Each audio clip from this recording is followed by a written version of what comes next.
Well, after the whole leaky pipe saga, I thought it'd be fun to review the two products I paid for in the attempts to deal with the leak. And the two things I bought were a pipe repair clamp from Ace Hardware and some JB Weld WaterWeld. And I guess just to start off, I will admit that some of my problem is user error. I don't think I use these in an optimal way. So I'm going to start with the Ace Hardware pipe clamp repair kit. And of course the camera won't focus because I'm in the wrong zoom. But yeah. So this was terrible.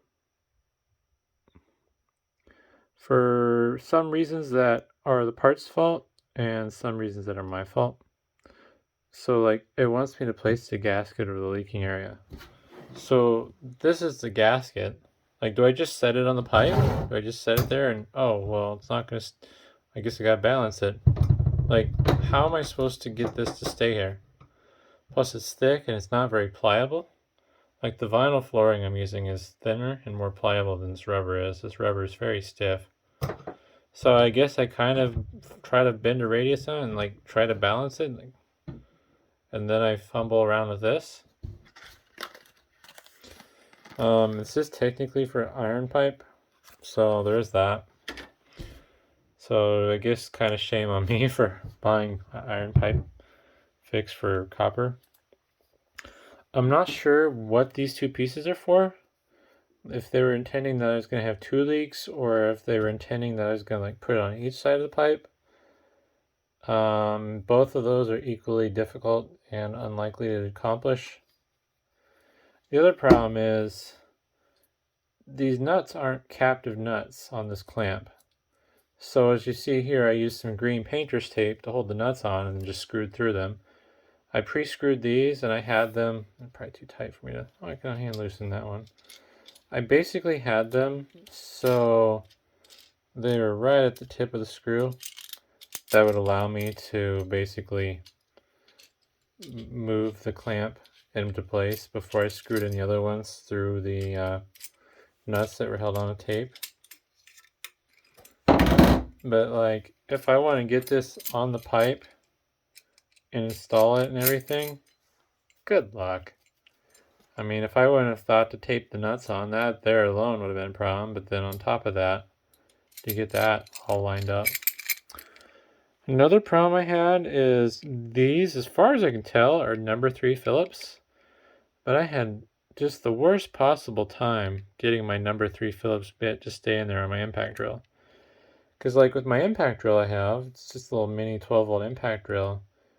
And generally speaking, it's pretty hard to slip with that.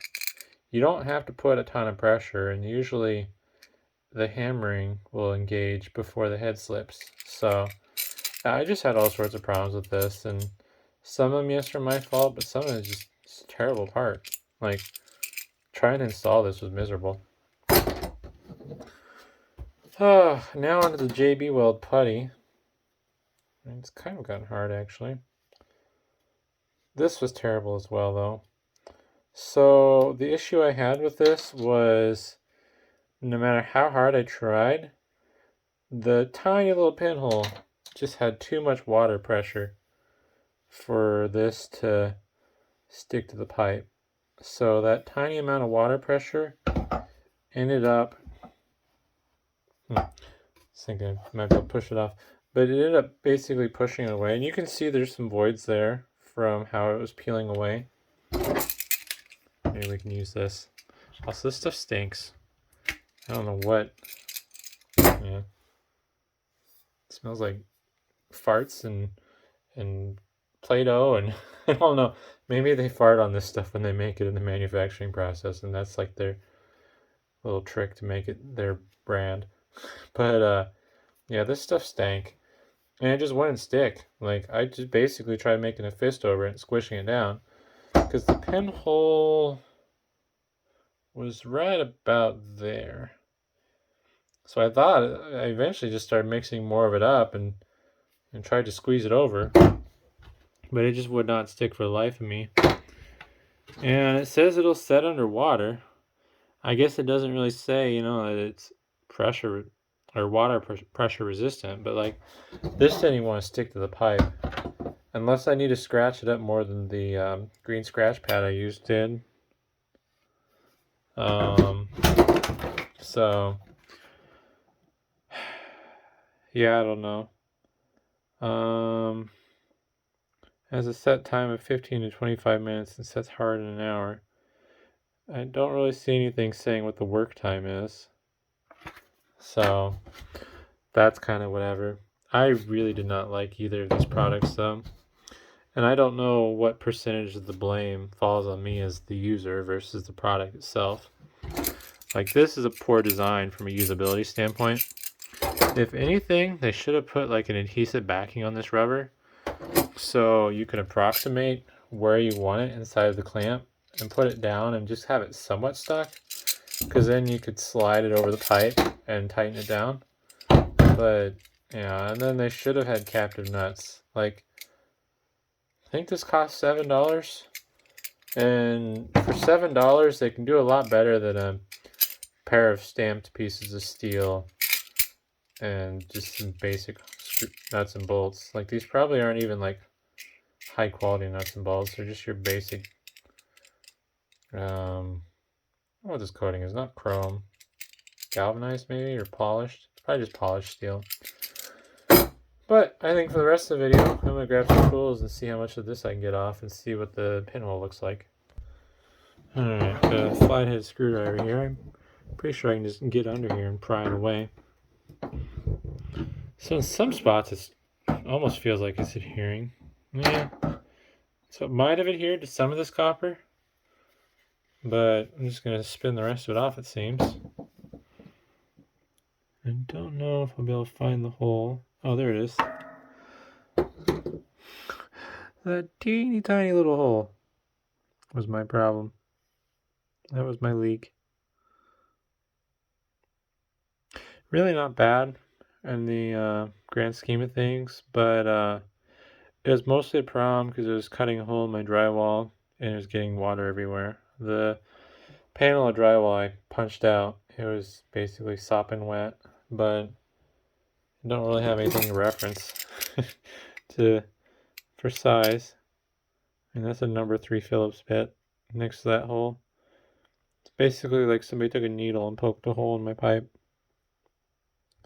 But I'm not sure how that failure happened.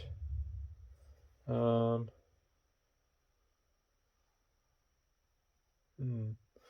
just looking at it with my own eyes real quick. There's definitely some deformation in the pipe there. It's dented in. So it's dented in right in front of it.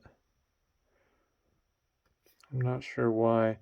They might have started cutting it with their cutting tool and then decided they needed a longer piece of pipe. So maybe they weakened the wall externally, and then the internally it eventually ate through the rest of the copper that was there. But either way, hopefully that's interesting. I personally can't recommend these products. I would not buy them if it were up to me. So take that with a grain of salt. I've heard the plumber's plumber's putty is better than this stuff from someone else I was talking to when I was complaining about it, but who knows? Live and learn. But either way, thanks for watching.